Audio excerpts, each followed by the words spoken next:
Je poursuivrai aujourd'hui en essayant de ne pas outrepasser le temps comme hier et en tentant de proposer deux images de perception du corps propre liées à deux auteurs. L'un, Maurice de Guérin, né en 1810 et mort en 1839, qui appartient donc au début du XIXe siècle.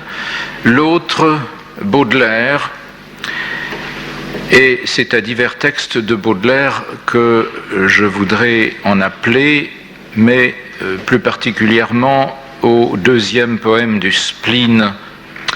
Chez Guérin apparaît une figure mythologique, le centaure, et chez Baudelaire apparaît une autre figure mythologique, le sphinx. Cependant, ces deux figures mythologiques doivent être placées dans des contextes intellectuels tout à fait différents. Pour Guérin, le centaure se situe dans un climat néoclassique et dans une nature certes idéalisée, mais où la fusion et la confusion de l'individu et de la nature apparaît comme possible. Sans doute, cette nature est-elle très largement imprégnée de souvenirs esthétiques. Et le dernier éditeur de Guérin, Marc Fumaroli, que vous entendrez ici, je crois, prochainement, ou sinon l'année prochaine, a raison de dire que la nature de Guérin est celle de Poussin et de Lorrain, autant que celle de l'Antiquité. Quant à Baudelaire, nous aurons peut-être l'occasion de montrer que c'est un poète de l'antinature, c'est un poète hostile à la nature, et nous verrons comment cette hostilité à la nature se sert des images naturelles elles-mêmes et ce que Baudelaire va chercher dans une espèce de dandysme désespéré qui démembre et pétrifie les images de la nature.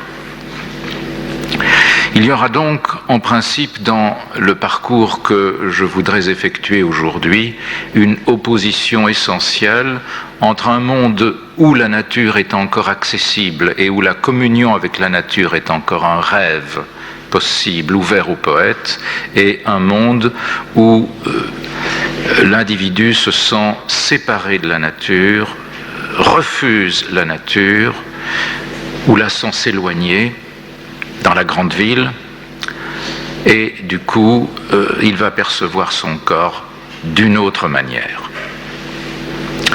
Il faut peut-être au départ dire quelques mots de Maurice de Guérin. On a beaucoup écrit sur Guérin. Il y a toute une légende sur l'étroite amitié de Guérin et de sa sœur Eugénie. C'était un provincial, un gascon, un homme de mauvaise santé, un valétudinaire qui meurt donc à 29 ans, qui a perdu très tôt sa mère et dont la sœur a été l'éducatrice. Et l'éducatrice dans une atmosphère de dévotion austère. On a imaginé un moment faire de lui un prêtre. Il a été éduqué à Toulouse, puis à Paris, où il a fait la rencontre tout à fait capitale d'un homme qui lui survivra longtemps, qui mourra en 1889, son aîné de 2 ans, Barbet d'Aurevilly, et qui parlera de lui de façon indirect, à travers des textes poétiques, un texte en prose, un poème en prose intitulé Aménaïde, qui nous apprend beaucoup, et Marc Fumaroli, à travers Barbet d'Aurevilly, nous apprend beaucoup sur Maurice de Guérin à travers Barbet d'Aurevilly.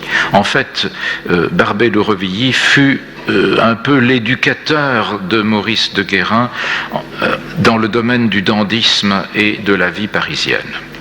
Mais Maurice de Guérin, habité par son éducation religieuse, a cherché à la poursuivre dans la communauté de la Chênaie en Bretagne, communauté dominée par la figure très importante du prêtre philosophe Lamennais, Félicité de Lamennais. En 1833, il rentre à Paris où il mène une vie difficile et c'est très tard et presque mourant qu'il se marie avec la sœur d'un de ses élèves, une jeune fille assez fortunée, mais à peine ce mariage conclu, il retourne mourir au Queylas. Marc Fumaroli a très bien montré que bien des aspects de la littérature, des textes de Maurice de Guérin doivent se comprendre à partir de l'immense influence de Chateaubriand et notamment de René, mais aussi de Sainte-Beuve et de Volupté. Nous avons donc chez cet écrivain très attachant tout d'abord une vocation religieuse manquée, puis une lente conversion à une philosophie ou plutôt à une sensibilité de type panthéiste. Les écrits principaux de Guérin sont d'une part un journal intime, le Cahier vert, une méditation très belle dont je lirai quelques passages, intitulée Page sans titre ou Méditation sur la mort de Marie. Il s'agit d'une méditation sur la mort de l'épouse d'un de ses amis, Marie de la Morvenay, et ces deux brefs poèmes en prose, qui s'ajoutent à quelques poèmes en vers assez insignifiants, qui sont illustres, le Centaure et la Bacchante. Vous y trouverez un panthéisme païen, vous y rencontrerez la vision d'un Éros cosmique, et c'est dans les pages sans titre de 1835 que nous trouverions en quelque sorte la théorie ou la doctrine fondamentale de ce dernier Guérin, le Guérin des dernières années et des derniers textes. Cette philosophie, si on peut l'appeler ainsi, ou cette vision du monde, est assez simple. L'amour habite et anime la matière, qui recèle donc la vie. Cette philosophie est donc un monisme qui refuse la distinction entre le corps et l'esprit, ou qui l'efface, qui la réduit au minimum. Nous ne trouverons pas chez lui, comme chez Cabanisme, un monisme sec, où la matière fonctionne en quelque sorte mécaniquement. Je dirais que nous rencontrons plutôt chez lui un monisme fluide, du type des monismes spiritualistes, où tout est esprit. Eh bien, voici la prémisse doctrinale du Centaure. Vous la trouvez dans l'édition des belles lettres des œuvres complètes de Maurice de Guérin. J'aurais pu aussi bien emporter l'édition récente des poésies par Marc Fumaroli, à la page 247 du tome 1er, donc de l'édition des belles lettres. Voici cette doctrine des éléments. Un appel puissant et secret convie les éléments les plus vifs de la matière à se former pour s'y développer autour d'un point désigné. Plein d'amour, il se compose et s'ordonne dans la plus étroite union. Cette étreinte ardente des éléments, c'est la vie de toute forme généralement, soit qu'elle renferme un organisme, soit que privée du mouvement intérieur, elle ait reçu une vie compacte, insensible, ou plutôt l'organisme indissoluble de l'immobilité. On croit presque entendre ici l'un des fameux vers dorés de Nerval, un pur esprit s'accroît sous l'écorce des pierres. La forme, continue Guérin, c'est le bonheur de la matière, l'éternel embrassement de ces atomes ivres d'amour. Dans leur union, la matière jouit d'elle-même et se béatifie. C'est pourquoi l'âme, pauvre molécule d'intelligence, séparée de l'unité des esprits, contemple avec tant d'avidité à travers les sens la forme bienheureuse. L'âme dans ce monde est condamnée au spectacle de la volupté. Vous voyez qu'il y a une euphorie spirituelle dans ce matérialisme et que, avec bien des transformations et bien des ajustements, on peut retrouver chez Guérin, qui provient malgré tout d'une atmosphère chrétienne, cette matière sensible, cette matière moléculaire sensible qu'on trouve également chez Diderot dans un contexte qui doit beaucoup plus à Lucrèce et à la tradition matérialiste. Et Guérin continue. Quant aux corps organisés dont les éléments se rassemblent, se séparent pour aller s'entrelacer de nouveau, ils sont semblables à des groupes qui se forment et qui se rompent, qui se ferment et qui s'ouvrent. En se fermant, ils emprisonnent quelquefois un esprit immortel. En s'ouvrant, ils lui rendent la liberté. Ainsi, à la surface de la terre, tout se dénoue et se renoue. La loi de la vie est un accord animé et gai, la loi de la mort, un accord mélancolique qui l'accompagne. Le cœur des êtres règle ses pas sur cette mélodie. La philosophie de Guérin, en somme, trouve sa quintessence dans une métaphore musicale. Et aussitôt après, Guérin va nous proposer une sorte d'autobiographie spirituelle où tout a commencé par la crispation, le refus, la peur, le froid, la séparation devant cette grande danse de la vie. Tout a commencé par la méconnaissance des grandes lois. La crainte de se mêler à la nature est expressément considérée, vous le verrez dans le texte que je lirai, comme la crainte d'un inceste. La nature est notre mère, il faut s'unir à elle, il ne faut pas craindre cette union. Vous voyez à quel point la pensée de Guérin est vitaliste. Or, je ne voudrais que vous rappeler que dans l'article que j'ai mentionné de François Azouvi sur la formation du concept de synesthésie, Azouvi rattache très étroitement l'invention de cette notion à la philosophie vitaliste du XVIIIe siècle, au courant vitaliste en médecine. Voici le texte en question. J'ai longtemps détourné mon esprit de ces vues pour dégager un point douteux dans un coin sombre de ma nature. Je refusais l'oreille aux accents qui résultent de l'intérieur du monde pour me pencher en moi-même et y saisir la vibration d'une fibre inquiète. Donc l'attention à quelque chose de tout à fait partiel en soi. Je m'ensevelissais dans un oubli profond des lois dont je dépends de toutes parts, ou si j'en entrevoyais quelqu'une, je frissonnais et cachais ma tête dans le sein horrible de la peur.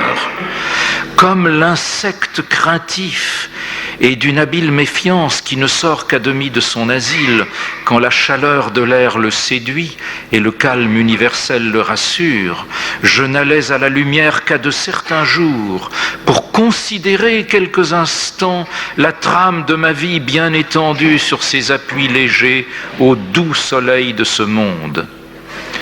Insensiblement, ma confiance s'est dilatée. Elle est lente à croître comme les jours, mais ainsi que le leur, son développement est vital et répand dans mon sein une chaleur féconde. Nous avons ici alors une image de la chaleur intérieure, du sentiment intérieur de la vie sous la forme de chaleur qui est déjà parfaitement révélatrice et que nous retrouverons dans la Bacchante et dans le Centaure. Qui a ménagé ce rapprochement gradué entre mes frayeurs cruelles et leur objet, et l'entrée de mon intelligence dans la société paisible et sublime de l'ordre où je vis? Mais quel homme sait ce qu'il est et d'où partent les destinées de son esprit?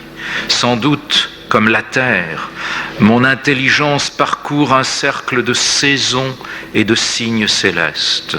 Les premières tiédeurs de son printemps ont éveillé cette confiance par qui mon âme est rajeunie. Je fermais mon être et le contractais pour le rendre impénétrable. Douce respiration, flux et reflux de la vie universelle dans le sein de l'homme, reprise continuelle d'un embrassement maternel entre la nature et la vie qu'elle a créée et cachée en nous, je me défiais de toi, retranché dans une personnalité craintive et jalouse, ennemi de toute chose par frayeur, j'étais possédé de tout l'égoïsme de l'être que dut ressentir une molécule vivante, et ayant conscience d'elle-même s'il s'en trouve de perdu dans le chaos. Aujourd'hui, je me mêle, comme au cœur des muses qui appelaient les poètes antiques sur le sommet des montagnes, à ces lois morales et physiques dont je repoussais les embrassements avec terreur. Je les appelle douces et belles, et leurs mains étendent sur mes lèvres amères un miel sauvage et fort, cueilli dans les antres secrets de la nature ou dans le cœur des chênes primitifs. J'ai découvert ma tête sévèrement enveloppée, dénoué et répandu mes cheveux sur mes épaules, car la confiance n'est-elle pas comme la chute molle et abondante d'une chevelure qui s'abandonne au souffle de l'air. Et alors vient après cette allégorisation des saintes lois de la nature qui ont leurs embrassements et dont les mains tendent le miel, vient une métaphorisation très importante de l'existence comme liquide, mais liquide qui s'était d'abord congelé, durci, et que les tiédeurs du printemps vont faire ruisseler, vont mettre en mouvement vers le bas des montagnes, vont faire descendre vers la mer. Peut-être, continue Guérin, dénué de cette force centrale qui établit et maintient un équilibre majestueux entre l'être et tout ce qui l'entoure. Et quand les eaux me pressent de leurs plis, peut-être pas assez puissant pour les frapper et marquer autour de moi, comme le grain de sable, un cercle qui se recule et s'élargit respectueusement, ne dois-je pas croire que c'est une même loi qui me resserrait dans la frayeur et qui me dilate dans la confiance. En quelque sorte, le moment qui précédait l'adhésion à la grande loi naturelle était déjà dominé par la loi, et dans cet instant antérieur, l'être était un bloc de glace ou de neige, comme la neige qui demeure entière et pressée sous la garde du froid dans les hautes régions des montagnes, ou qui disparaît au moindre souffle tiède et rentre dans le vaste sein des eaux. Peut-être n'ai-je à disposer que de ces deux conditions d'existence, de m'engourdir dans une étroite vie ou de me dissoudre dans une confiance sans borne en l'univers. Le texte continue plus loin avec la métaphore du dégel, du printemps, des eaux qui coulent, la métaphore aussi de l'insecte qui sort de sa retraite. Je ne vous lirai pas tout ce texte, d'ailleurs admirable, mais j'insisterai sur un point qui me paraît essentiel. C'est que cet écrivain, si profondément habité par le sens vital, par le sens de la vitalité, le sens qui se fait jour d'ailleurs dans un corps menacé par la maladie, éprouve le besoin d'exprimer cette perception à travers des métaphores. Et ici, à travers une grande métaphore cosmique, n'est-ce pas, où l'eau fond L'eau devient neige, elle fond, elle coule, elle peut être ressaisie par le froid. Et puis d'ailleurs, si l'on suit le texte, on la voit après la mort, sa vie renaître impersonnelle sous la forme du souffle. Eh bien, ceci m'amène à remarquer que, sitôt que les écrivains veulent donner forme à l'expérience corporelle, ils sont en présence d'un donné qui ne peut être décrit, dépeint, représenté autrement qu'à travers des systèmes métaphoriques. Certes, dès les formes primitives de l'expression de la vie corporelle, la métaphore était présente. La douleur fait mal comme une arme qui pénètre dans le corps. La gorge se serre comme par une main qui l'étrangle. Le langage des sensations corporelles est dès l'origine un langage qui recourt à la métaphore, mais lorsque l'attention se porte de façon privilégiée sur le corps, alors de plus en plus il faut recourir à des systèmes métaphoriques. C'est d'ailleurs ce que remarque très tôt Paul Valéry dans la série des remarques que l'éditrice des cahiers, Madame Judith Robinson, a regroupées sous le titre Soma et Corps-Esprit-Monde, CEM. Rien de plus étranger que notre corps, ses plaisirs et ses souffrances nous sont incompréhensibles. Il est une figure bizarre, pleine de formes bizarres, et où rien ne paraît des idées que nous avons. Dans quel langage traduit-il ce que nous sentons de lui, ou dans lequel traduisons-nous ce qu'il est? En d'autres termes, il faut interpréter le corps, l'interpréter métaphoriquement pour lui donner une voix.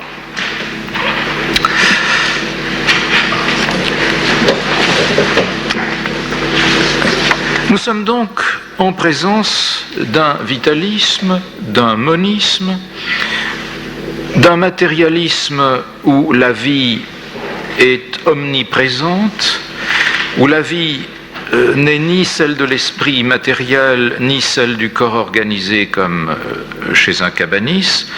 Imaginer cette vie-là, c'est nier les apparences de la mort, mais pour transporter au sein des éléments, de tous les éléments, l'existence continuée.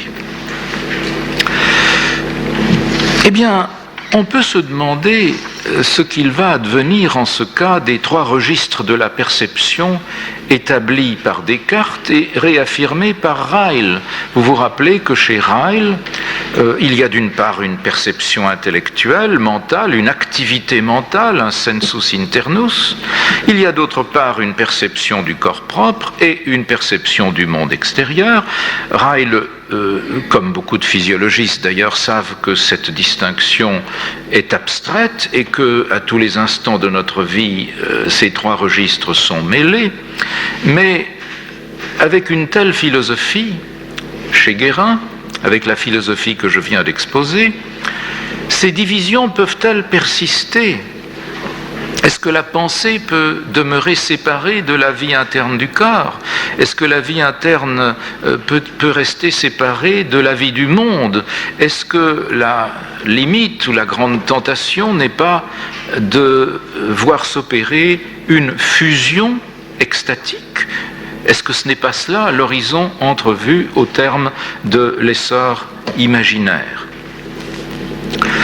On peut parler dans ce cas soit d'un mouvement d'appropriation ou de désappropriation, selon que l'on considère les mouvements où l'être se retourne vers lui-même, mais ayant pris possession de l'univers, ou que l'individu se répand dans le monde. Le corps propre peut s'étendre aux dimensions du monde, mais se percevoir lui-même dans tous les objets naturels, se rapporter à lui-même dans tous les objets naturels, mais la pensée peut également se livrer à la domination d'une grande volonté qui l'envahit et qui l'arrache à son existence séparée. Vous le voyez, la fusion est un état limite où l'on ne sait pas si c'est l'individu ou le monde qui prend le dessus. Mais ce qui est très remarquable, et ce sur quoi j'aimerais beaucoup insister, c'est que cette fusion, chez Maurice de Guérin, intervient toujours au terme d'un élan, d'un mouvement. Il faut, comme dans les pages que je viens de lire, prendre un point de départ et partir de l'existence restreinte et distincte. Cette existence restreinte et distincte va chercher à rompre ses liens, souffrant d'être distincte, pour aboutir de façon toujours éphémère à l'état fusionnel. Et maintenant, je vous propose la lecture de quelques passages du Centaure, qui me paraît un des grands textes de la perception corporelle et un des grands textes de la célébration de la vie et de la nature du XIXe siècle. Ce texte n'est en fait qu'un long monologue, en fait un discours adressé à un destinataire qui ne prend jamais la parole et qui s'appelle Mélampe. C'est l'enseignement que donne le Centaure vieilli à un jeune auditeur. Et c'est le récit d'une vie. C'est le récit d'une vie depuis son enfance jusqu'à la vieillesse, jusqu'au dernier jour où le Centaure se sent parvenu. Et le texte commence par une naissance, et par une naissance dans un récessus, dans une caverne, dans un espace utérin. La vie est assimilée au fleuve où, si vous voulez, elle est métaphorisée par le lieu où les fleuves prennent naissance.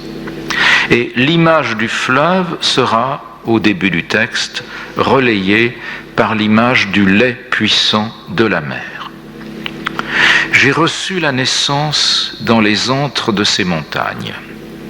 Comme le fleuve de cette vallée, dont les gouttes primitives coulent de quelques roches qui pleurent dans une grotte profonde, le premier instant de ma vie tomba dans les ténèbres d'un séjour reculé et sans troubler son silence.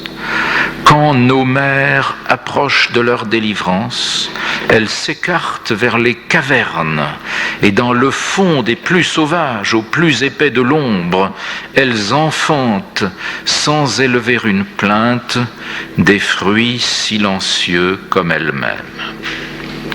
Voilà la vie à son origine et suspendue encore à la présence maternelle.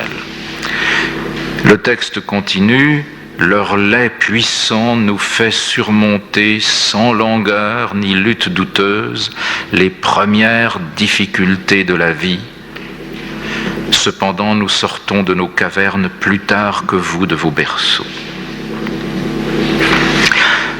Or, Guérin va admirablement respecter un temps préliminaire de présence dans l'ombre avant que son centaure descende dans la lumière et dans le monde ouvert. Dans cette vie préliminaire, avant que s'ouvre l'espace du monde, il y aura 2 temps alternants et nettement marqués, un temps d'agitation motrice, d'exercice en quelque sorte gratuit, et un temps de langueur et de repos. Dans le reste du texte, on verra également alterner l'élan moteur et les alanguissements, où précisément se feront sentir les sensations organiques. Ici, il n'est pas possible de ne pas penser à la séparation des deux vies proposées en 1800 par Bichat dans les considérations physiologiques sur la vie et la mort. Vous savez que Bichat distinguait une vie animale ou de relation, essentiellement motrice, et d'autre part une vie organique beaucoup plus continue, elle, constituant comme une sorte de base continue, et qui est celle de la vie de nos organes profonds, le cœur, les poumons, le système digestif. Eh bien, chez Guérin, bien entendu, la doctrine de Bichat n'est pas platement traduite, mais on trouve chez Guérin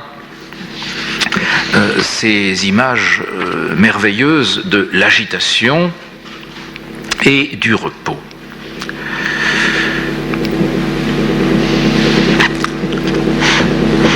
Je m'inquiétais de mes forces. Dans ces moments, je m'inquiétais de mes forces. J'y reconnaissais une puissance qui ne pouvait demeurer solitaire, et me prenant soit à secouer mes bras, soit à multiplier mon galop dans les ombres spacieuses de la caverne, je m'efforçais de découvrir dans les coups que je frappais au vide et par l'emportement des pas que j'y faisais, vers quoi mes bras devaient s'étendre et mes pieds m'emporter. Et pensant à sa vie ultérieure, le centaure déclare « Depuis, j'ai noué mes bras autour du buste des centaures et du corps des héros et du tronc des chênes. Mes mains ont tenté les rochers, les eaux, les plantes innombrables et les plus subtiles impressions de l'air, car je les élève dans les nuits aveugles et calmes pour qu'elles surprennent les souffles et en tirent des signes pour augurer mon chemin. » Et cependant, tout glacé que je suis dans ces extrémités de l'âge, il est des jours où en pleine lumière, sur les sommets, j'agite de ces courses de ma jeunesse dans la caverne, et pour le même dessein, brandissant mes bras et employant tous les restes de ma rapidité. Donc, le plaisir moteur, le plaisir kinesthésique pur, seulement viennent les instants de perception interne, au moment où cessent les mouvements agités. Ces troubles, continue Guérin, alternaient avec de longues absences de tout mouvement inquiet. Dès lors, je ne possédais plus d'autres sentiments dans mon être entier que celui de la croissance et des degrés de vie qui montaient dans mon sein. Je crois qu'on ne peut pas trouver d'expression plus belle de cette perception vitale, interne, corporelle. Et retiré dans un repos absolu, je goûtais sans altération le bienfait des dieux qui se répandait en moi. Remarquez ce terme, le bienfait des dieux, car ce sentiment organique profond n'est pas simplement la vie de l'individu solitaire, elle est quelque chose qui est dans le langage néoclassique, n'est-ce pas, et avec une mythologie païenne en quelque sorte littéraire, néanmoins quelque chose qui appartient au cosmos, qui appartient à la divinité. Et le texte continue, le calme et les ombres président au charme secret du sentiment de la vie. Donc il faut imaginer l'enveloppement de la caverne, le repos, et à l'intérieur du corps du centaure au repos, c'est une sorte de philosophe couché, ce sentiment béni de la vie. Et c'est l'occasion pour Guérin de prolonger son texte dans une espèce d'invocation.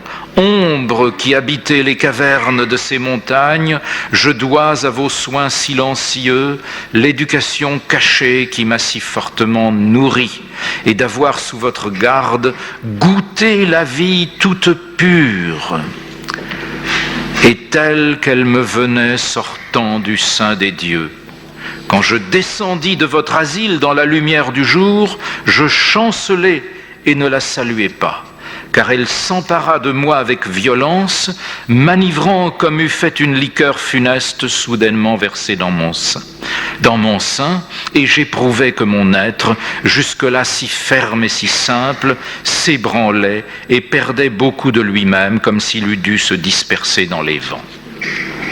Vous voyez que la vie dans la caverne, c'est la vie dans la plénitude, et dans la plénitude de la perception de soi, et un autre sentiment corporel, celui de la vacillation, celui de l'ivresse, s'empare du centaure lorsqu'il sort de la caverne et rencontre la lumière, dans la crainte d'une dispersion, d'une terrible dissipation. Mais à l'extérieur, le centaure va vivre encore une fois cette alternance de la course et du repos. De la course dans laquelle le corps se perçoit mouvant et du repos dans lequel il perçoit les vagues intérieures de la vie qui battent contre ses flancs.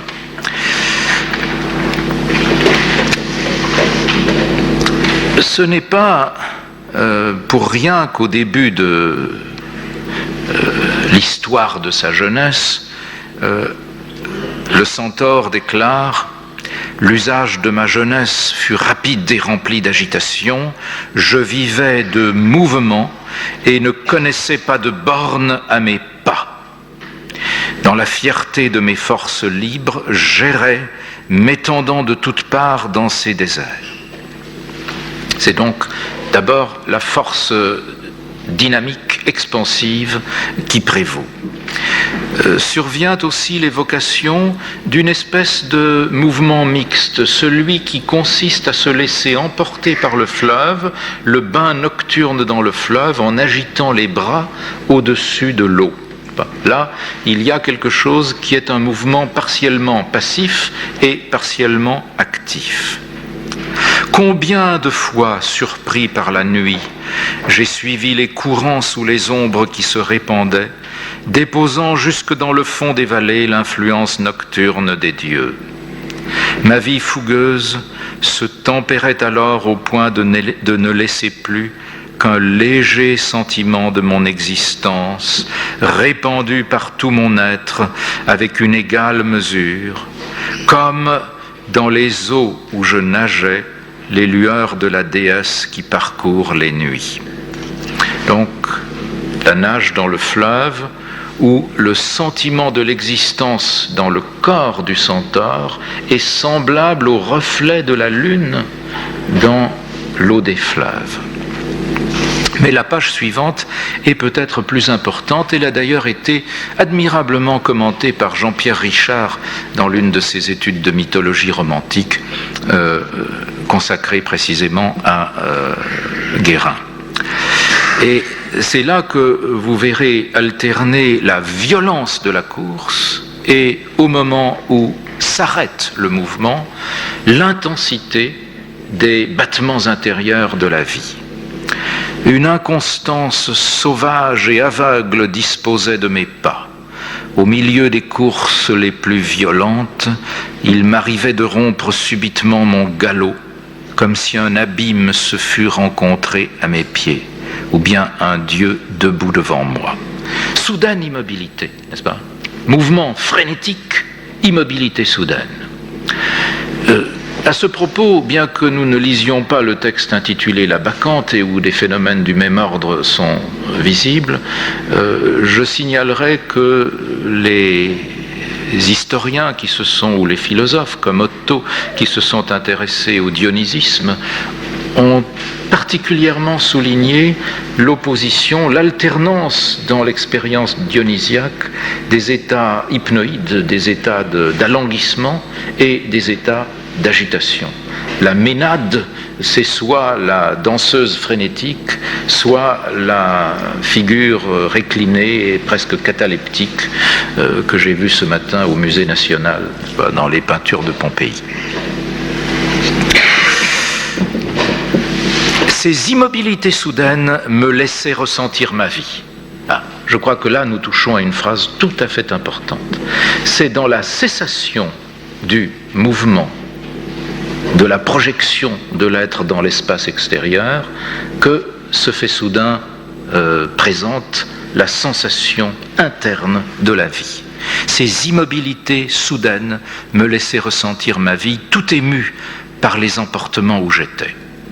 Suit une longue et belle image, une belle métaphore. Nous l'expliquerons après l'avoir lu. Autrefois, j'ai coupé dans les forêts des rameaux qu'en courant j'élevais par-dessus ma tête. La vitesse de la course suspendait la mobilité du feuillage qui ne rendait plus qu'un frémissement léger.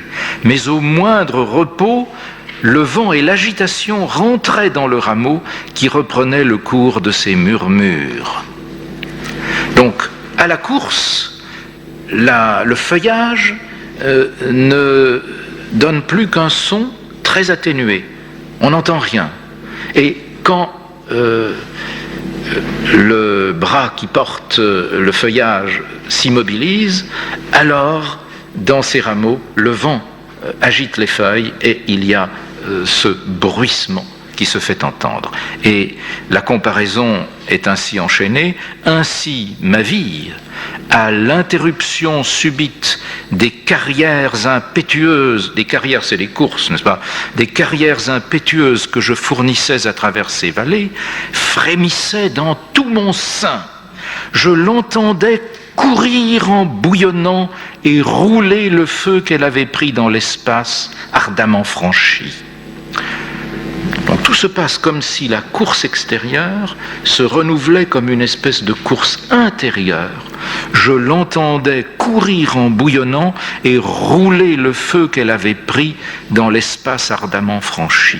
Mes flancs animés luttaient contre ces flots dont ils étaient pressés intérieurement et goûtaient dans ces tempêtes la volupté qui n'est connue que des rivages de la mer, de renverser sans aucune perte une vie montée à son comble et irritée. Une vie montée à son comble et irritée, c'est ce que perçoit le centaure soudainement au repos, après la course. Et cette perception, il l'aperçoit à la surface de son corps, mais venant du dedans, comme la mer, ou plutôt comme le rivage de la mer, perçoit l'agitation de la mer. Vous avez ici une assimilation de la perception interne à un vaste phénomène cosmique et nous atteignons là à l'un de ces états fusionnels, n'est-ce pas, dont j'ai parlé au début. Donc 3 temps, si vous voulez, dans cette expérience, le temps de la course, le temps de l'arrêt subite, qui est une sorte de césure, et le 3e temps, qui est celui de la perception interne du frémissement, le monde intérieur étant comparé à une mer contenue par son rivage. C'est une véritable sensation d'univers à quoi aboutit le centaure à la course. Le texte se poursuit dans cette même très haute diction et il se terminera avec l'image de l'eau fondante, de l'eau qui se dissipe, dont nous avions fait la rencontre dans les pages sans titre de la méditation sur la mort de Marie. Il faut que je vous lise le dernier paragraphe fort beau du centaure, où vous retrouverez cette image de la participation à la grande nature humide de la terre. Pour moi, ô Mélampe, je décline dans la vieillesse, calme comme le coucher des constellations. La métaphore va jusqu'au ciel, n'est-ce pas ? Je garde encore assez de hardiesse pour gagner le haut des rochers. Il y a donc encore une course, n'est-ce pas ? Où je m'attarde, soit à considérer les nuages sauvages et inquiets, soit à voir venir de l'horizon les hyades pluvieuses, ces signes du zodiaque, n'est-ce pas, les Pléiades ou le grand Orion, mais je reconnais que je me réduis et me perds rapidement comme une neige flottant sur les eaux, et que prochainement j'irai me mêler au fleuve qui coule dans le vaste sein de la terre. Voilà, jusqu'au paragraphe final, ces deux temps, n'est-ce pas, bondir et se recueillir, gravir et s'écouler. Nous retrouverions ces mêmes temps alternés dans la Bacchante, un texte en quelque sorte de l'initiation au dionysisme et qui s'achève dans l'imminence de l'élan dionysiaque, de l'élan orgiaque, et dans l'hallucination de l'étreinte et de la morsure d'un puissant serpent. Et vous y verrez conjuguer une fois de plus des valeurs dynamiques, la course et la sensation interne. Ici, le symbolisme sexuel est peut-être plus marqué que dans le Centaure. Il faut simplement que je vous lise, pour être complet, la page quasi-finale de la Bacchante, la page finale, le paragraphe final, qui vous confirmera dans ce que j'espère avoir rendu manifeste. La Bacchante perçoit à l'intérieur d'elle-même une puissance divine, c'est peut-être l'œustre des anciens,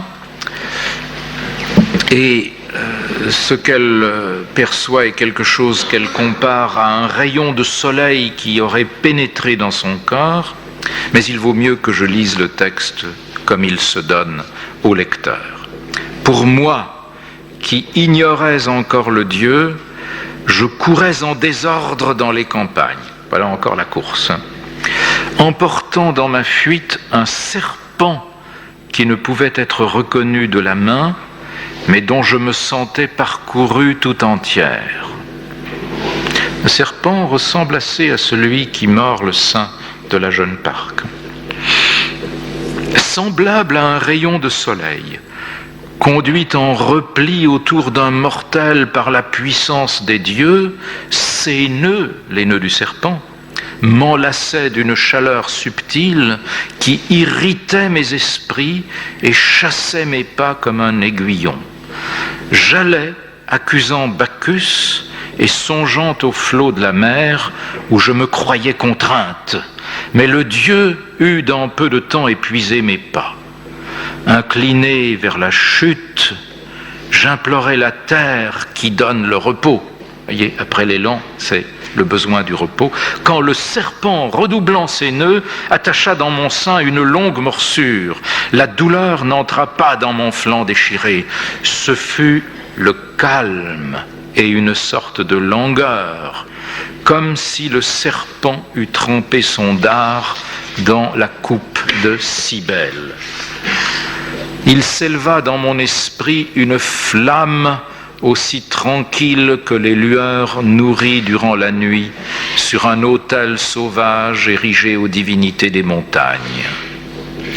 Attentive et dans le repos comme une nymphe de Nysa, pressant dans ses bras l'enfance de Bacchus, j'occupais les antres jusqu'à l'heure où le cri d'Aello, Aello c'est l'initiatrice, ayant signalé la venue des mystères, je m'élevais sur les traces de cette Bacchante qui marchait devant nous comme la nuit, quand, la tête détournée pour appeler les ombres, elle se dirige vers l'Occident.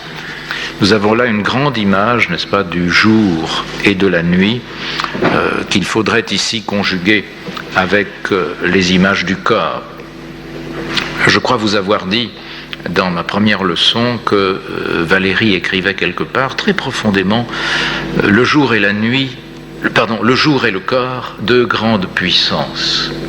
Et Valéry a cherché dans son alphabet à conjuguer les heures du jour et les états du corps dans une séquence de poèmes en prose qui, par une espèce de gageure ludique, une sorte de contrainte formelle que Valéry s'est imposée, aurait dû se succéder selon l'ordre des lettres de l'alphabet.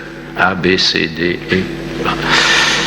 Les heures du jour et les états du corps. Ici, nous sommes arrivés à la nuit et c'est au seuil de la nuit que s'arrête le poème de la Bacchante.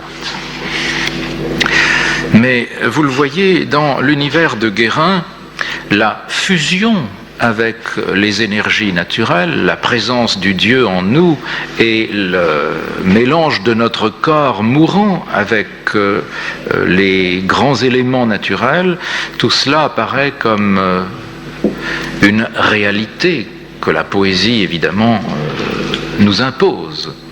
Or, si nous nous tournons maintenant vers Baudelaire, c'est bien tout autre chose que nous trouvons.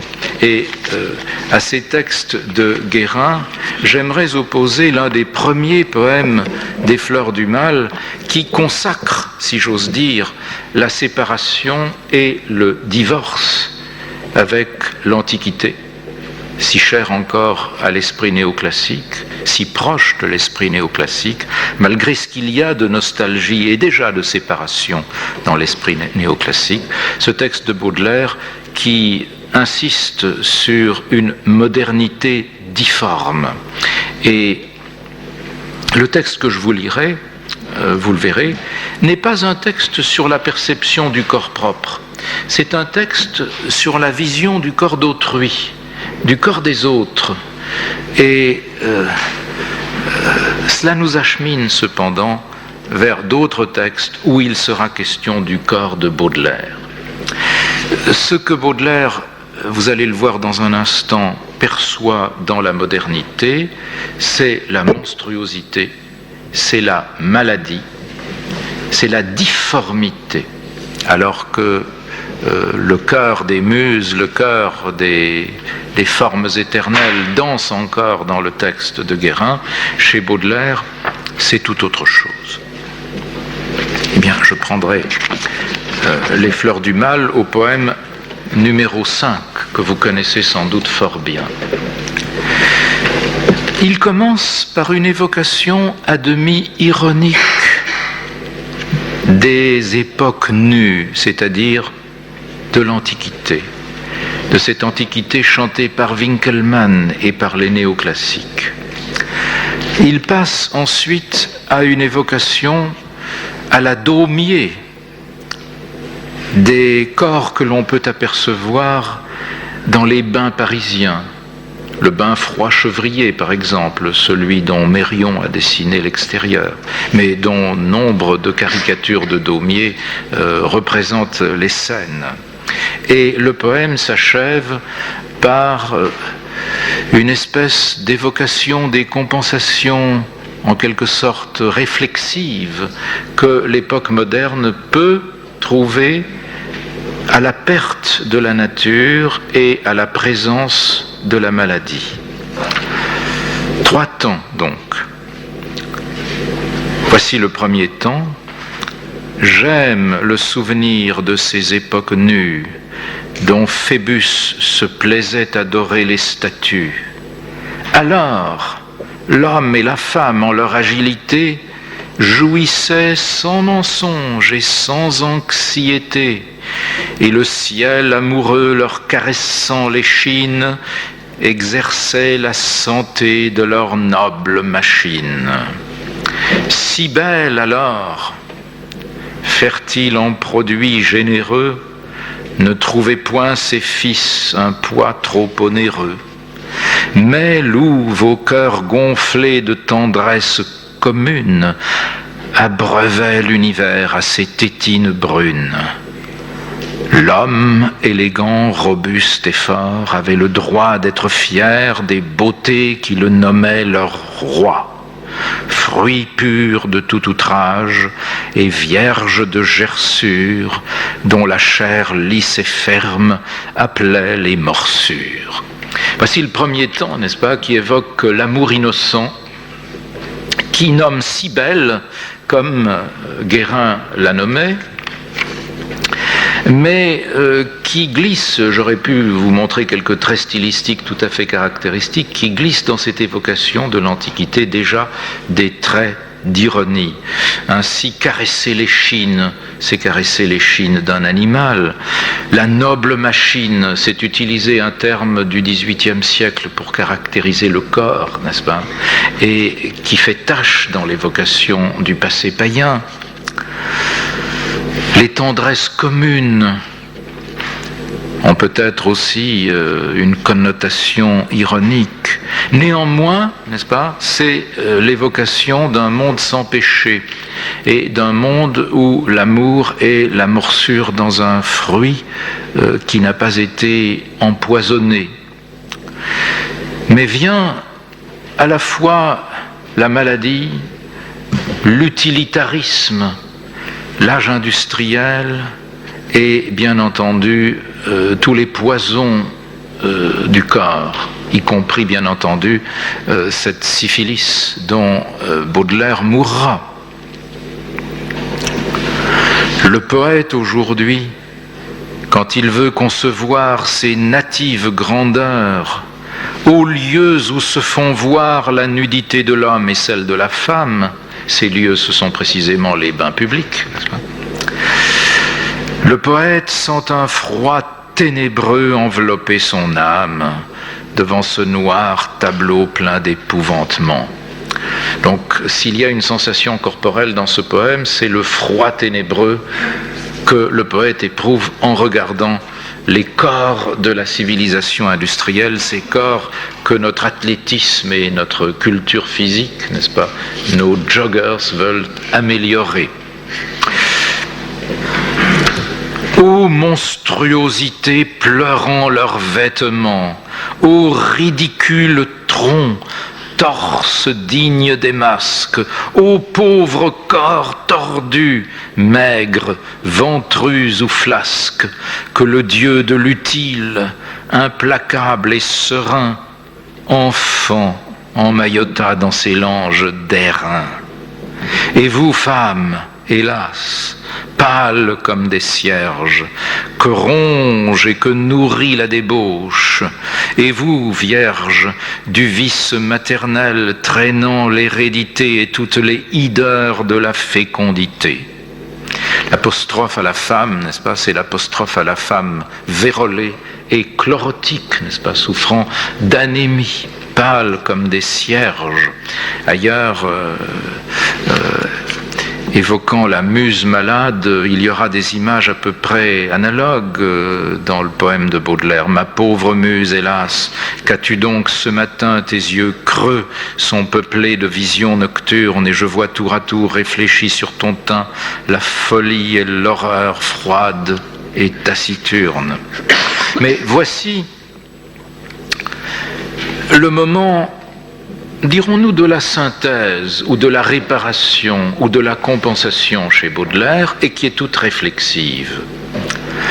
À la fin du poème dont j'avais commencé la lecture et dont j'avais regrettablement interrompu la lecture, nous avons, il est vrai, nation corrompue, aux peuples anciens des beautés inconnues, des visages rongés par les chancres du cœur, et comme qui dirait des beautés de langueur. Mais ces inventions de nos muses tardives n'empêcheront jamais les races maladives de rendre à la jeunesse un hommage profond. À la sainte jeunesse, à l'air simple, au doux front, à l'œil limpide et clair ainsi qu'une eau courante, et qui va répandant sur tout, insouciante, comme l'azur du ciel, les oiseaux et les fleurs, ses parfums, ses chansons et ses douces chaleurs. On dirait qu'ici, ayant ou n'ayant pas lu Schiller, Baudelaire décrit la poésie sentimentale, ou qu'ayant ou n'ayant pas lu Schlegel, il décrit l'ironie romantique avec son infinie distance par rapport à une harmonie perdue.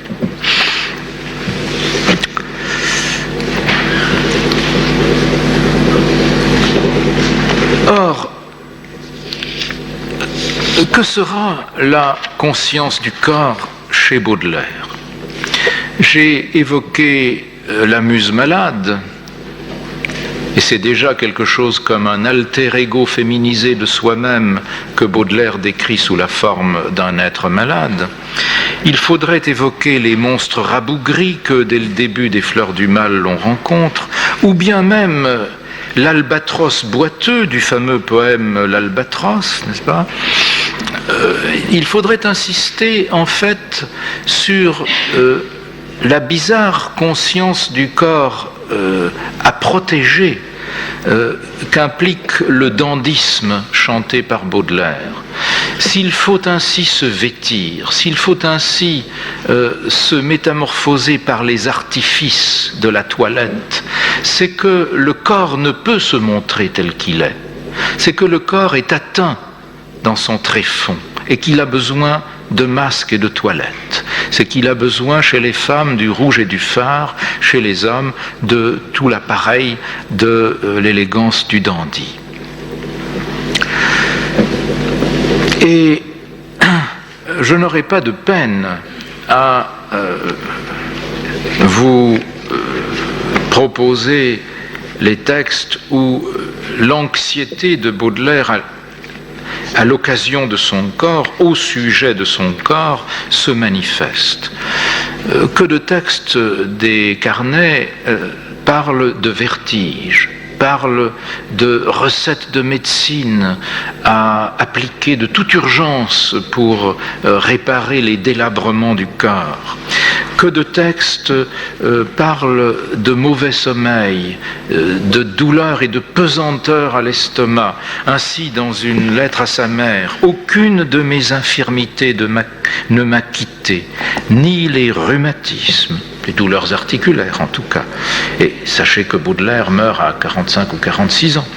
Ni les cauchemars, ni les angoisses, ni cette faculté insupportable d'entendre tous les bruits me frapper dans l'estomac, ni la peur surtout, la peur de mourir subitement, la peur de vivre trop longtemps, la peur de te voir mourir, la peur de m'endormir et l'horreur de me réveiller, et cette léthargie prolongée qui me fait renvoyer pendant des mois les choses les plus pressées.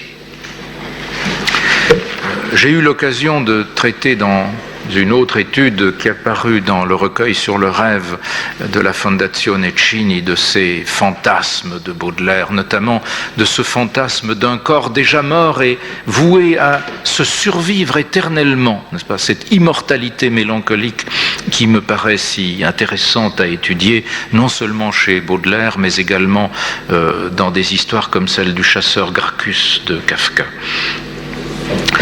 Mais ce que je voudrais pour terminer, mais avec la promesse de vous parler encore d'autres poèmes de Baudelaire vendredi qui me paraissent d'une grande importance, ce que je voudrais pour terminer vous lire, ce sont les textes du spleen où ce qui apparaît très visiblement, c'est dans la métaphorisation d'un état d'âme, qui est le spleen, d'une certaine sensation corporelle, qui est le tedium vitae, c'est le démembrement, c'est la dépersonnalisation, c'est la séquence de métaphores incompatibles les unes avec les autres et qui chaque fois réinventent une autre image du corps à travers une métaphore différente. Alors je prendrai un ou deux textes qui appartiennent à la série du spleen.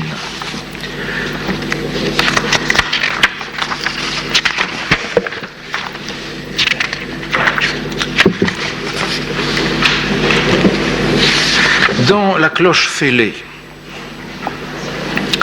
Dans la cloche fêlée, où le poète se compare à une cloche fêlée, c'est une étrange métamorphose, n'est-ce pas, du corps en une sorte d'instrument. Il est à la fois cette cloche fêlée et le blessé qu'on oublie au bord d'un lac de sang sous un grand tas de morts. Il est amer et doux pendant les nuits d'hiver, d'écouter près du feu qui palpite et qui fume, les souvenirs lointains lentement s'élever au bruit des carillons qui chantent dans la brume.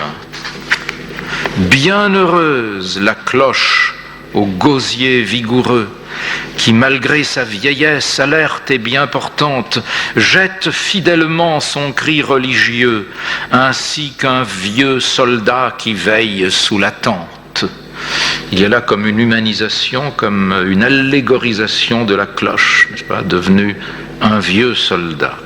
Moi, mon âme est fêlée, et lorsqu'en ses ennuis elle veut de ses chants peupler l'air froid des nuits, il arrive souvent que sa voix affaiblie semble le râle épais d'un blessé qu'on oublie au bord d'un lac de sang, sous un grand tas de morts, et qui meurt sans bouger dans d'immenses efforts.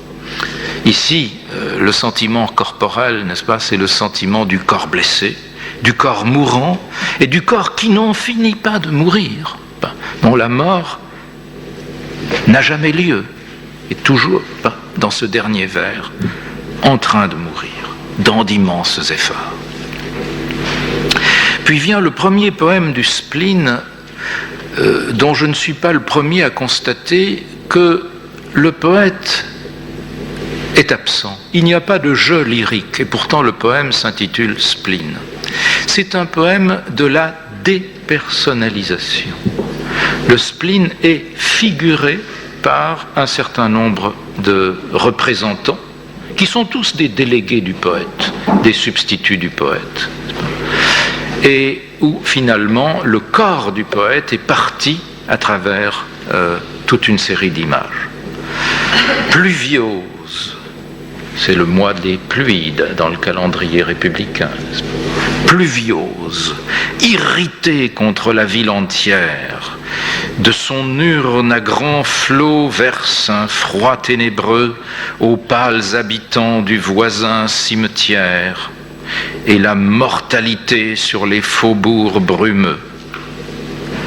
Mon chat, sur le carreau, cherchant une litière, agite sans repos son corps maigre et galeux. L'âme d'un vieux poète erre dans la gouttière avec la triste voix d'un fantôme frileux. Le bourdon se lamente et la bûche enfumée accompagne en fausset la pendule enrhumée.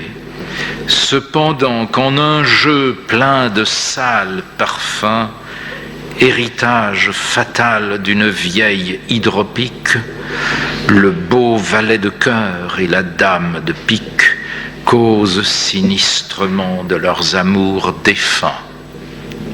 Vous voyez que s'il y a dans ce poème une relation amoureuse, elle est triplement éloignée, n'est-ce pas ? Les amours du valet de cœur et de la dame de pique sont des amours défunts, et ils sont figurés dans un jeu de cartes, plein de sales parfums, de sorte que s'il y a eu, ou s'il a pu y avoir quelque chose comme une vie du cœur, comme une vie affective, elle se trouve en quelque sorte projetée, objectivée au plus loin de celui qui écrit ce texte, et dont la seule trace est dans le possessif « mon chat ». Ce qui m'incite à lire, soit dit en passant, le fameux poème des chats, qui a été commenté par 20 ou 25 interprètes depuis Lévi-Strauss et Jacobson, comme un emblème du poète lui-même. Rappelez-vous le début des chats. Les amoureux fervents et les savants austères. aiment également, etc.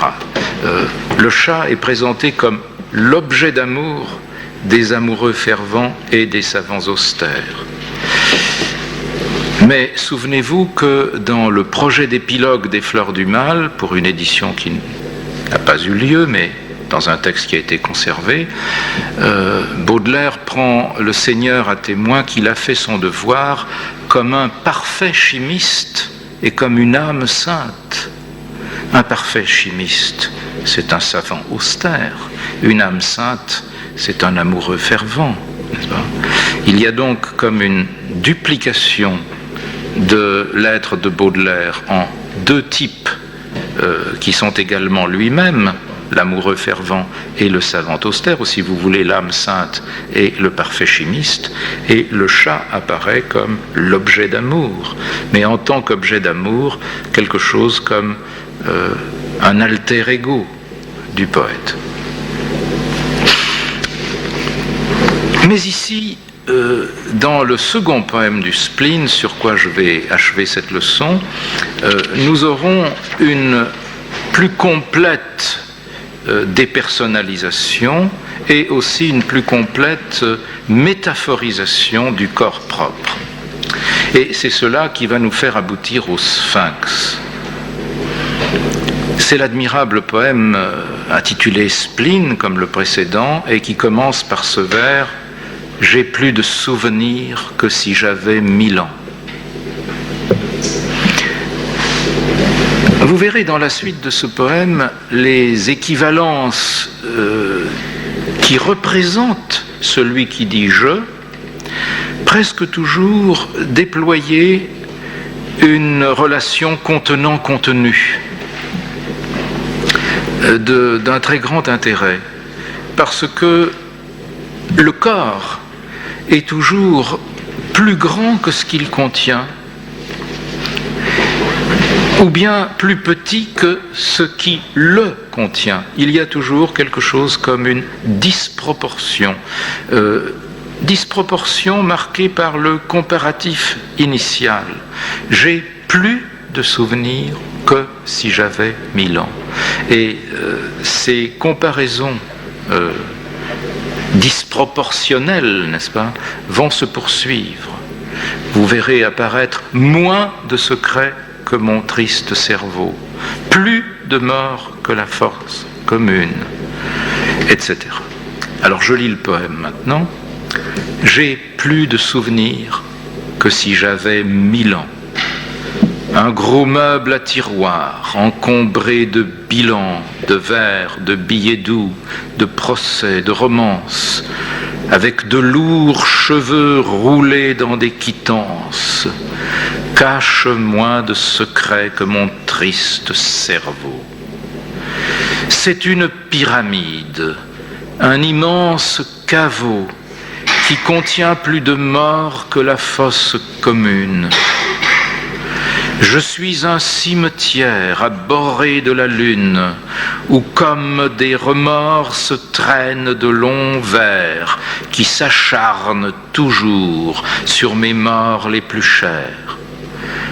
Je suis un vieux boudoir plein de roses fanées, où gît tout un fouillis de modes surannés, où les pastels plaintifs et les pâles bouchers seuls respirent l'odeur d'un flacon débouché.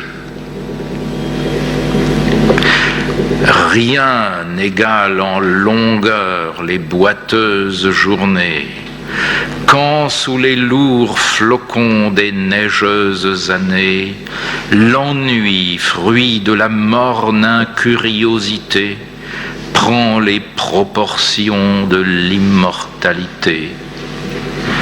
Désormais, tu n'es plus, ô matière vivante, qu'un granit entouré d'une vague épouvante, assoupi dans le fond d'un Sahara brumeux, un vieux sphinx ignoré du monde insoucieux, oublié sur la carte, et dont l'humeur farouche ne chante qu'aux rayons du soleil qui se couche. nous avons l'impression que dans ce poème, n'est-ce pas, le poète n'est présent, si j'ose dire, littéralement en chair et en os que lorsqu'il dit « j'ai plus de souvenirs que si j'avais 1000 ans ».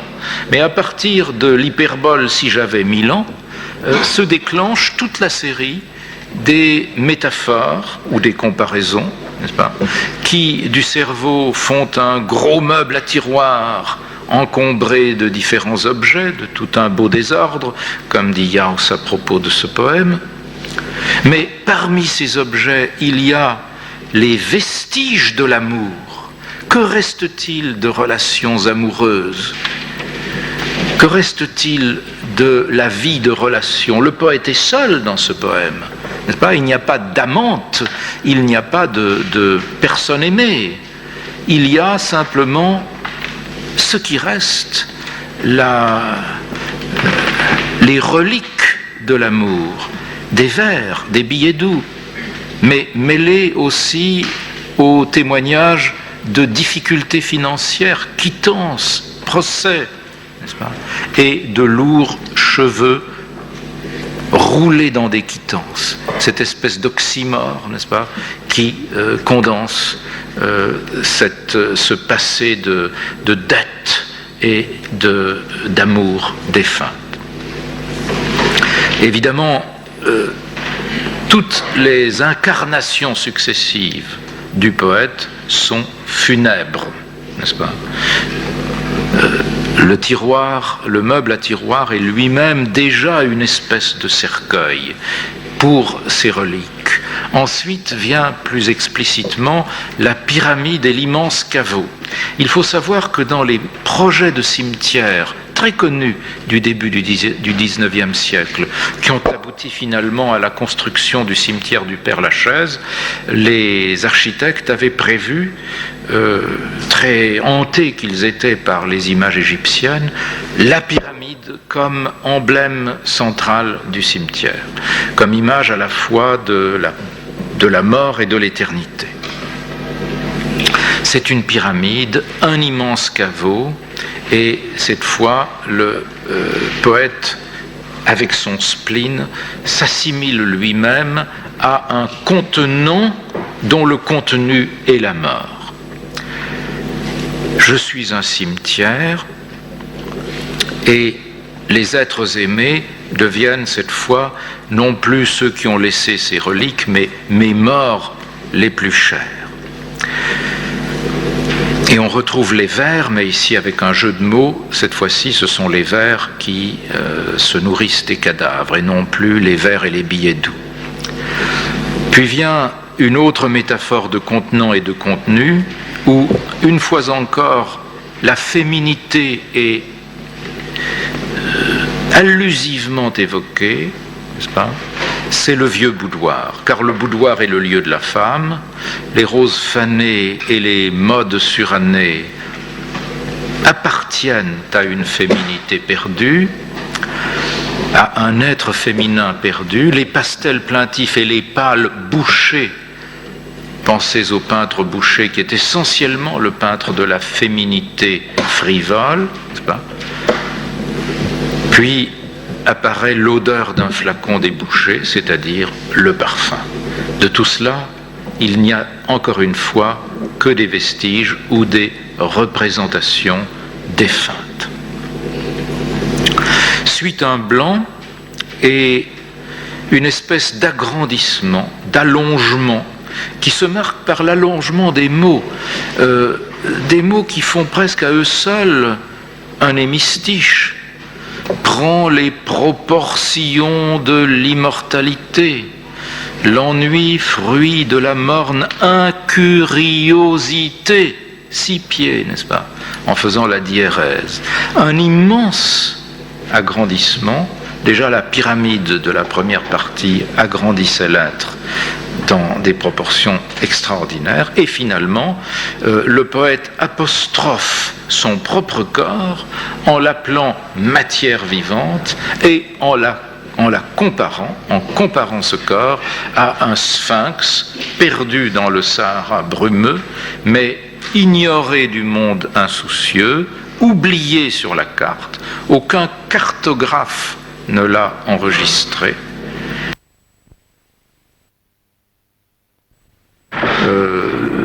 De la statue, n'est-ce pas, de même nom, qui chante quand le soleil se lève, c'est au rayon du soleil qui se couche que ce sphinx émet le chant. Alors on peut, selon la tentation qui est aujourd'hui si fréquente, imaginer que le poème porte en lui son propre emblème et que le chant du sphinx à la fin du poème, c'est « j'ai plus de souvenirs que si j'avais 1000 ans ». Tout cela a donné lieu à bien des débats parmi les commentateurs. Je pourrais vous raconter à titre anecdotique quelques-unes des hypothèses qui ont été formulées par les derniers commentateurs, Jauss ou Paul de Man, mais je préfère m'arrêter ici dans le contraste véritablement saisissant que je perçois entre les galops du centaure et ses repos palpitants et cet autre animal mythologique, mi-animal, mi-être humain, le sphinx, mais cette fois pétrifié au fond du désert et à tout jamais oublié. Il n'y a pas d'opposition plus saisissante que ces deux perceptions du corps, l'une d'un corps inondé de vie, l'autre d'un corps déserté par la vie, mais qui, précisément, devient le producteur d'un chant du soir, d'un chant de l'instant où tombe l'ombre, d'un chant de la réflexion. C'est Hegel qui disait que l'oiseau de Minerve se lève dans la nuit, n'est-ce pas, quand vient le soir, et ici, le chant du sphinx s'élève dans la nuit qui tombe. Alors, est-ce qu'il y a des questions? Alors, il n'y a pas de leçon demain, n'est-ce pas? Je le répète, nous nous retrouvons vendredi. Mais j'aurai encore à vous parler de Baudelaire et de l'expérience corporelle de Baudelaire qui me paraît, dans certains poèmes des Fleurs du Mal, dans un voyage à Cythère, si vous avez le temps de lire le texte, et dans Les Sept Vieillards. Dans certains poèmes des Fleurs du Mal, dans un voyage à Cythère, si vous avez le temps de lire le texte, et dans Les Sept Vieillards. Une question? Un ami qui étudie la philosophie de la mythologie de Schelling m'a dit que très important cette image du centaure dans l'histoire de la conscience comme exposée par Schelling. Et c'est peut-être un animal qui a un lien très étroit avec la terre, c'est un animal, le cheval même, chthonique.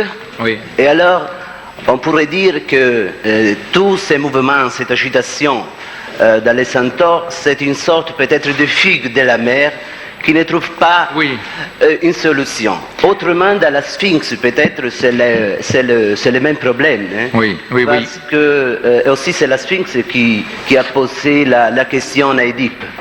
Oui.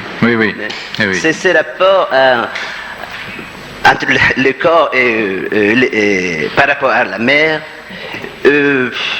et le corps qui entre dans une recherche de l'identité ou dans la peur de la perte de soi-même, comme dans Baudelaire, comme dans ces phénomènes de dépersonnalisation. Je crois qu'il y aurait beaucoup à dire sur la figure mythique du centaure et je pense que les études ne manquent pas.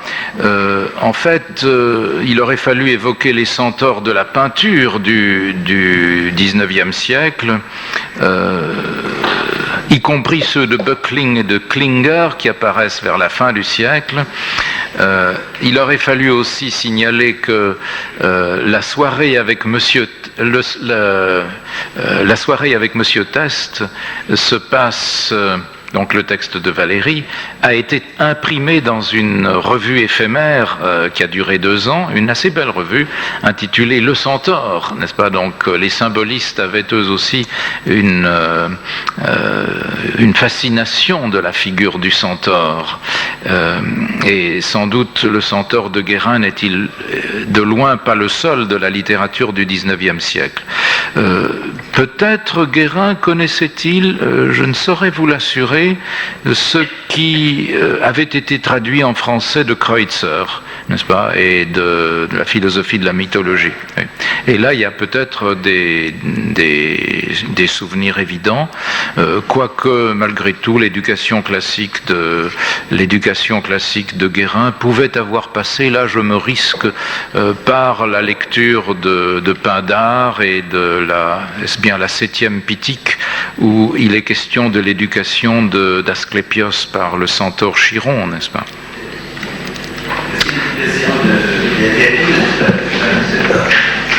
La signification? L'éducation d'Achille aussi, bien sûr. Il n'est pas exclu que la peinture de Pompéi ou d'Herculanum ait déjà été connue et répandue par la gravure au trait vers la fin du XVIIIe siècle, dans la série des recueils d'Ancarville et des autres qui révélaient l'art d'Herculanum. Donc il y a là tout un ensemble de présences qui ont pu influer sur Guérin. Il-même, il est divisé par le désir de vivre comme une femme, n'est-ce pas? Oui. Et après, aussi le destin de vivre comme un héros, c'est-à-dire un moment. C'est ça, oui. Oui, il y a Achille à Skyros parmi les filles, et puis il y a le destin, la dynamique, oui.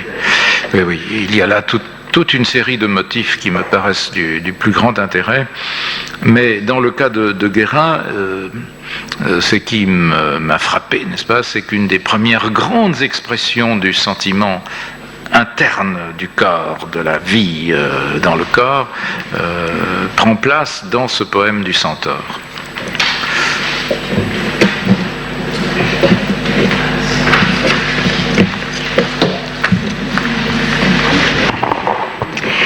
Monsieur Starobinski, ce soir vous avez parlé de Guérin, vous avez dit qu'il y a un désir panthéiste et de penchement vers l'univers, du moins vers l'univers, mais lié à un sentiment mélancolique de l'univers même.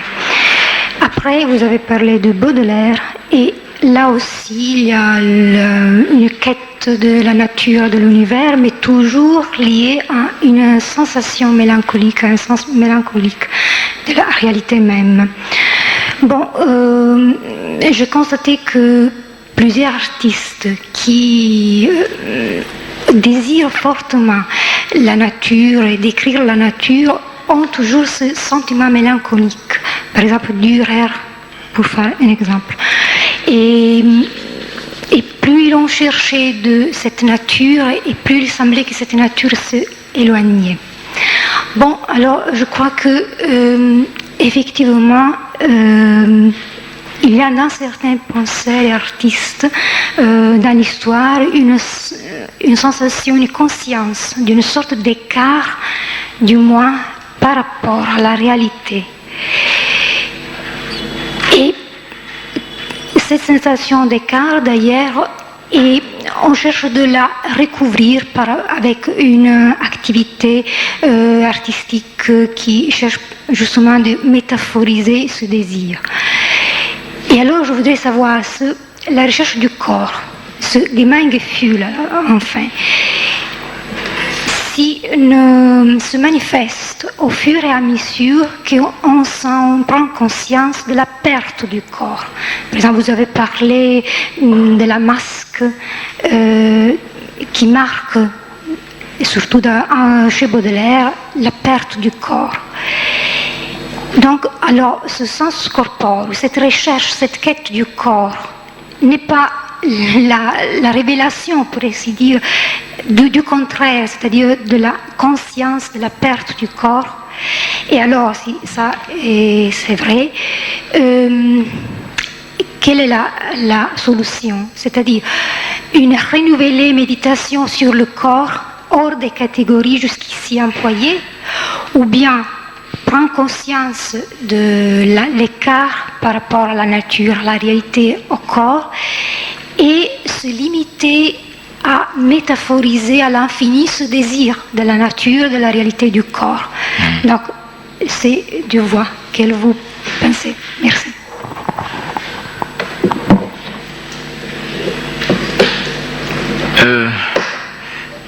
À ce que vous venez de dire, je répondrai oui pour une part. Parce que, et c'est un peu annoncer la thèse de ce que je dirai vendredi et peut-être surtout samedi, il y a au XIXe et XXe siècle, si l'on veut chez Valéry, mais chez d'autres encore, même dans un sens plus lourdement positiviste chez Zola, un désir de maîtrise intellectuelle, pas forcément négateur de la nature, mais quelquefois négateur de la nature, qui propose le savoir comme un but proche ou comme un but désirable, la conscience, l'hyperconscience, la maîtrise intellectuelle, et cela quelquefois avec une allégresse considérable et sans mélancolie. Mais alors, par une même dialectique, mais inverse de celle que vous décrivez, la nature revient sous la forme de la douleur, sous la forme d'une limite imposée à l'ambition intellectuelle. L'ambition intellectuelle a beau être extrême, le corps est toujours là, il est toujours notre escorte et il est souvent notre adversaire et il se charge de nous le rappeler, n'est-ce pas? Mais la question est de savoir si, dans ce cas, ce n'est pas uniquement le corps malheureux, n'est-ce pas, le corps souffrant, le corps perturbé, qui vient ainsi se rappeler à nous. J'aurai l'occasion de le montrer à propos du texte, du roman final de la série des Rougon-Macquart, le docteur Pascal.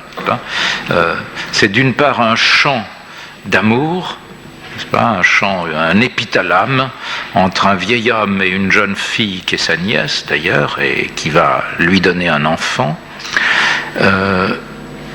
Et c'est d'autre part l'invasion du corps de ce vieil homme par la maladie et la douleur et la mort.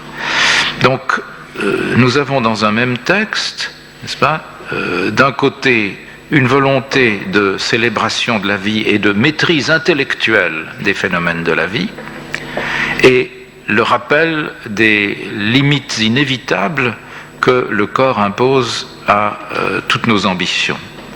De même, dans la soirée avec M. Test, n'est-ce pas, la douleur représente ce que M. Test ne peut pas combattre.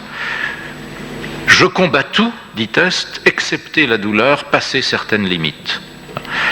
Alors, le corps représente quelque chose comme une limite infranchissable, qui est la condition, si j'ose dire, anthropologique, existentielle de tout ce que nous sommes, n'est-ce pas? Nous sommes toute notre volonté, tous nos désirs, toute notre ambition, mais le corps sans lequel il n'y aurait pas tout cela est aussi ce qui impose une limite à tout ce que nous posons comme désirable. Au terme même de notre désir et de notre désir de maîtrise, de pureté, dans la maîtrise du réel, le corps est là qui nous attend, n'est-ce pas, avec son trouble et bien entendu à maintes reprises ses bonheurs, ses surprises heureuses.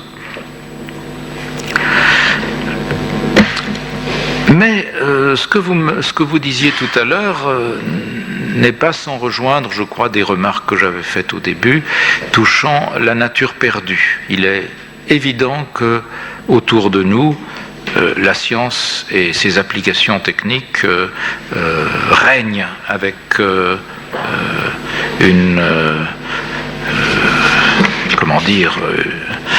une puissance, une pesanteur, une omniprésence absolument indéniable. Le paysage, n'est-ce pas, qui nous entoure est un paysage où la technique a mis sa griffe et où les machines humaines ou les machines devisées par l'homme sont partout présentes. Alors cette perte de la vision naïve de la nature, comme le disait Joachim Ritter, n'est-ce pas, c'est peut-être ce qui a suscité le rappel dans la peinture de paysage, dans une certaine poésie, et j'ajouterais dans la conscience du corps, dans le Gemeingefühl, le rappel de quelques réalités, n'est-ce pas, grâce auxquelles, pré-coperniciennes en quelque sorte, grâce auxquelles nous récupérons le rapport simple avec le monde tel qu'il est perçu. En travaillant sur le corps, comme je l'ai fait récemment, j'ai parfois pensé à cette belle étude de Joachim Ritter qui s'appelle Landschaft, n'est-ce pas, qui part de l'évocation de la montée du mont Ventoux par Pétrarque et par l'importance du texte biblique, du texte augustinien qui l'emporte sur la description du paysage. Et puis, l'époque romantique, au contraire, va essayer de contempler le paysage, va se tourner vers le paysage et non pas vers le livre d'Augustin, parce que le paysage est maintenant, en quelque sorte, le lieu dans lequel ce qui n'est pas du domaine de la physique post-copernicienne, n'est-ce pas, ce qui appartient encore à l'univers naïf, à la conception naïve du berger qui voit le soleil se lever et se coucher, est encore présente. Donc quelque chose de la naïveté première, n'est-ce pas, et naturelle si vous voulez, se trouve au niveau du corps, comme elle se trouve au niveau de certains des paysages que voulaient peindre les peintres de paysages romantiques, mettons Corot ou peut-être, dans certains cas, Caspar David Friedrich, n'est-ce pas, trouver ce monde qui est celui de la perception directe. Et les impressionnistes, bien entendu. Les impressionnistes, avec le rappel à la perception corporelle la plus directe, sont les contemporains d'un très grand essor industriel, dont ils représentent d'une certaine façon l'antidote ou la réponse dialectique.